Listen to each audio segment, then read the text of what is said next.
अज्जाए ज़रबी हिस्सा 2। आइए देखते हैं कि ये कैसे मालूम करें कि कोई दिया गया अदद किसी दूसरे अदद का जुज़े ज़रबी कैसे हो सकता है। चलिए एक मिसाल लेते हैं। मालूम करें कि क्या 4 60 का जुज़े ज़रबी है। इसको मालूम करने के लिए हम क्या करें? हम 60 को 4 से तकसीम करते हैं।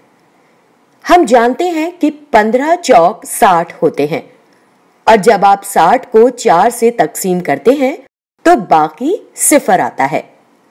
इसका मतलब है कि 4 60 का एक जुज़े ज़रबी है। जब 60 4 से तकसीम पजीर है तो 4 60 का एक जुज़े ज़रबी है। तकसीम पजीर मतलब जब आप तकसीम करें तो बाकी सिर्फ 0 हो। चलिए एक और मिसाल लेते हैं।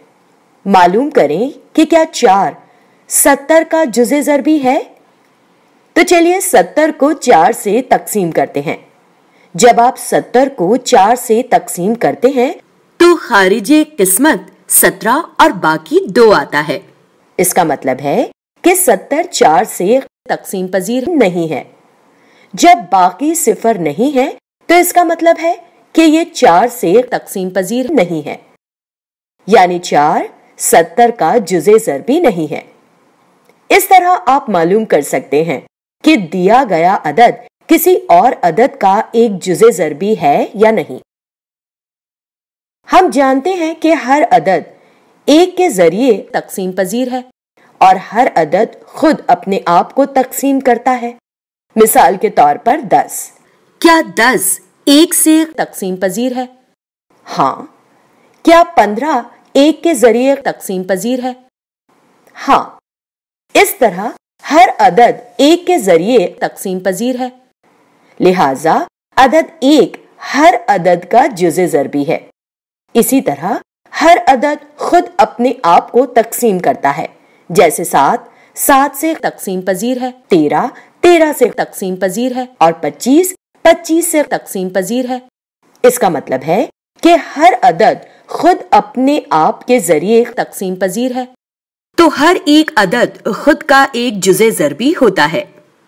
यहाँ जो कुछ भी हमने जुज़े ज़रबी के मुतालिक सीखा है, क्या हम इसका इस्तेमाल मुफरद और मुरक्कब आदाद को मालूम करने के लिए कर सकते हैं? हाँ, हम कर सकते हैं। हम मुफरद और मुरक्कब आदाद को जुज़े ज़रबी के तौर पर बयां कर सकते हैं।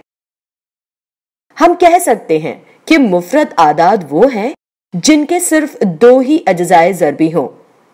कौन से 2 अज्जाए ज़रबी? अदद 1 और वो अदद खुद। मिसाल के तौर पर 17 17 के सिर्फ 2 अज्जाए ज़रबी हैं, 1 और 17। अब एक कोई भी दूसरा मुफरद अदद ले, जैसे अदद 3 पर गौर करें। 3 के भी सिर्फ 2 ही अज्जाए ज़रबी हैं, 1 और 3। जबकि मुरक्कब आदाद वो होते हैं जिनके 2 से ज्यादा अज्जाए ज़रबी हों। मिसाल के तौर पर 10 के अज्जाए ज़रबी 1 10 2 और 5 हैं, लिहाजा यहां पर 2 से ज्यादा अज्जाए ज़रबी हैं। इसलिए जब भी एक अदद के 2 से ज्यादा अज्जाए ज़रबी हों तो वो अदद एक मुरक्कब अदद कहलाता है। इस तरह से ये एक मुफरद और मुरक्कब आदाद को मालूम करने का एक और तरीका है।